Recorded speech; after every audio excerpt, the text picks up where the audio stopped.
Hello दोस्तों, आप सभी का हमारे चैनल भागवत कथा में स्वागत है। खाटू श्याम बाबा जी की कहानी। बर्बरीक का नाम खाटू श्याम बाबा कैसे पड़ा, आइए इसकी कहानी जानते हैं। बर्बरीक बचपन में एक वीर और तेजस्वी बालक थे। बर्बरीक ने भगवान श्री कृष्ण और अपनी माँ मौरवी से युद्ध कला कौशल सीखकर निपुणता प्राप्त कर ली थी।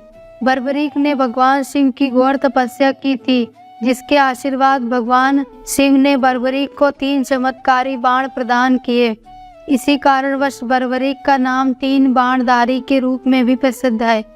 भगवान अग्निदेव ने बर्बरीक को एक दिव्य धनुष दिया था, जिससे वे तीनों लोकों पर विजय प्राप्त करने में समर्थ थे।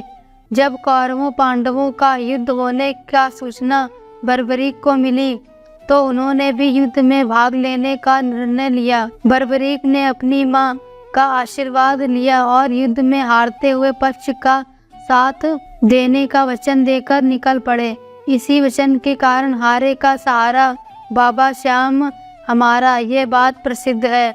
जब बर्बरीक जा रहे थे तो उन्होंने मार्ग में एक ब्राह्मण मिला। यह ब्राह्मण कोई और नहीं, भगवान श्री कृष्ण थे, जो कि बर्बरीक की परीक्षा लेना चाहते थे। ब्राह्मण बने श्री कृष्ण ने बर्बरीक से प्रश्न किया कि वो मात्र 3 बाण लेकर लड़ने को जा रहा है। मात्र 3 बाण से कोई युद्ध कैसे लड़ सकता है?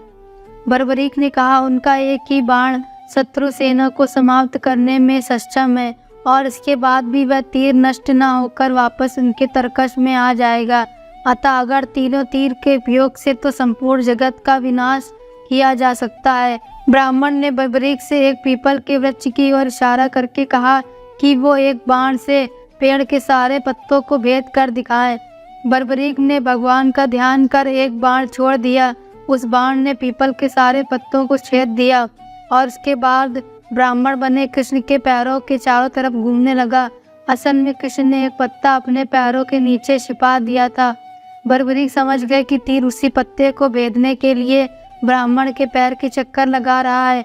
बर्बरीक बोले, ए ब्राह्मण, अपना पैर हटा लो, नहीं तो ये आपके पैरों को भेद देगा। श्री कृष्ण बर्बरीक के पराक्रम से प्रसन्न हुए। उन्होंने पूछा कि बर्बरीक किस पक्ष की तरफ से युद्ध लड़ेंगे। बर्बरीक बोले कि उन्होंने लड़ने के लिए कोई पक्ष निर्धारित नहीं किया है, वो तो बस अपने वचन अनुसार हारे हुए पक्ष की ओर से लड़ेंगे।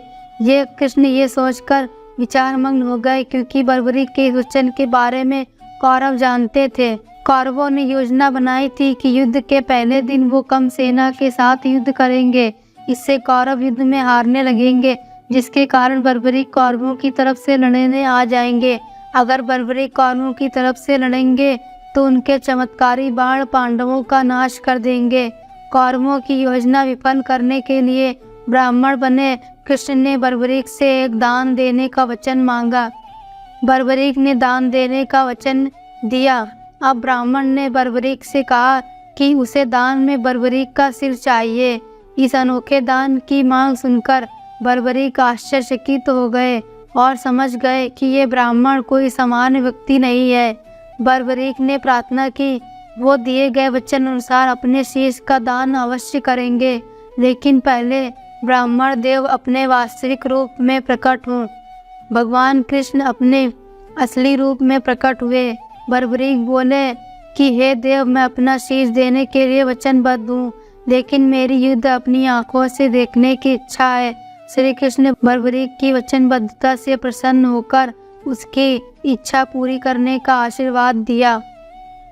बर्बरीक ने अपना शीश काटकर कृष्ण को दे दिया। श्री कृष्ण ने बर्बरीक के सिर को 14 देवियों के द्वारा अमृत से सींचकर युद्ध भूमि के पास एक पहाड़ी पर स्थित कर दिया, जहां से बर्बरीक युद्ध का दृश्य देख सके। इसके पश्चात कृष्ण ने बर्बरीक के धड़ का शास्त्रोक्त विधि से अंतिम संस्कार कर दिया। महाभारत का महान युद्ध समाप्त हुआ और पांडव विजयी हुए। विजय के बाद पांडवों में ये बहस होने लगी कि इस विजय का श्रेय किस योद्धा को जाता है। श्री कृष्ण ने कहा, चूंकि बर्बरीक इस युद्ध के साक्षी रहे हैं, अतः इस प्रश्न का उत्तर उन्हीं से जानना चाहिए। तब परमवीर बर्बरीक ने कहा, इस युद्ध की विजय का श्रेय एकमात्र श्री कृष्ण को जाता है, क्योंकि यह सब श्री कृष्ण की उत्कृष्ट युद्ध नीति के कारण ही संभव हुआ। विजय के पीछे सब कुछ श्री कृष्ण की ही माया थी। बर्बरीक के इस सत्य वचन से देवताओं ने बर्बरीक पर पुष्पों की वर्षा की और उनके गुणगान गाने लगे। श्री कृष्ण वीर बर्बरीक की महानता से अति प्रसन्न हुए और उन्होंने कहा, हे वीर बर्बरीक, आप महान हैं। मेरे आशीर्वाद स्वरूप आज से आप मेरे नाम श्याम से प्रसिद्ध होंगे। कलयुग में आप कृष्ण अवतार रूप में पूजे जाएंगे और अपने भक्तों के मनोरथ पूर्ण करेंगे। भगवान श्री कृष्ण का वचन सिद्ध हुआ और आज हम देखते भी हैं कि भगवान श्री खाटू श्याम बाबा जी अपने भक्तों पर निरंतर अपनी कृपा बनाए रखते हैं। बाबा श्याम अपने वचन अनुसार हारे का सहारा बनते हैं।